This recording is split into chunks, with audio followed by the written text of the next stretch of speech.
వీటిని ఏం చేస్తాను కాన్షియస్ గా మనం డిస్కస్ చేసుకొని చేసింది.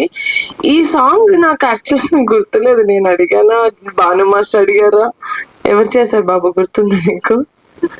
లేదు, అది చాలా ఆర్గానిక్ గా అయిపోయింది song. But anyways we loved it, we enjoyed it. All the very best. And Sangeet garu ఇక్కడ సార్ సార్ డాన్స్ బాగుంది సార్, కొత్తగా ఉంది, ఉమెన్ ఎంపవర్మెంట్ కనిపిస్తుంది.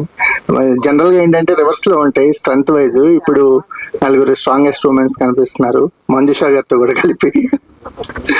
సో అంటే ఒక ప్రొడ్యూసర్ హీరోయిన్ అవటం, ప్రొడ్యూసర్ డైరెక్టర్ ఇద్దరు ఉమెన్ గా ఉండటం అనేది రేరెస్ట్ కాంబినేషన్. చాలా తక్కువ దొరుకుతుంటుంది మ్యామ్ నాకు కూడా చూడటానికి. వాజ్ ఇట్ ఎనీ డిఫరెన్స్ ఉందా మీకు? he was really pampered on the set. That is for sure. అదొక నిజం సార్. లేదు సార్,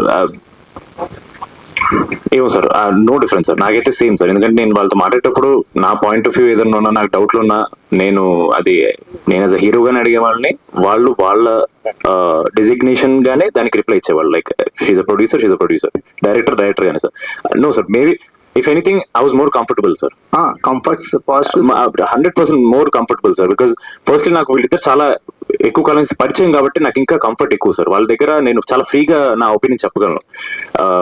జరిగే ప్రాసెస్ మీద కానీ, లేదా చిన్న పాయింట్, ఒక చిన్న డైలాగ్, ఒక చిన్న punch, I can be more open with them because I know them for a long time. And 2021 లో మేము వర్క్ చేసినప్పుడు అప్పటికి she was also just starting out, you know. ఆవిడ ఫస్ట్ వెబ్ సిరీస్ ఒక ఓటీటీ కాబట్టి, ఒక చిన్న ఫ్యామిలీ స్టోరీ డైరెక్ట్ గా చేయడం.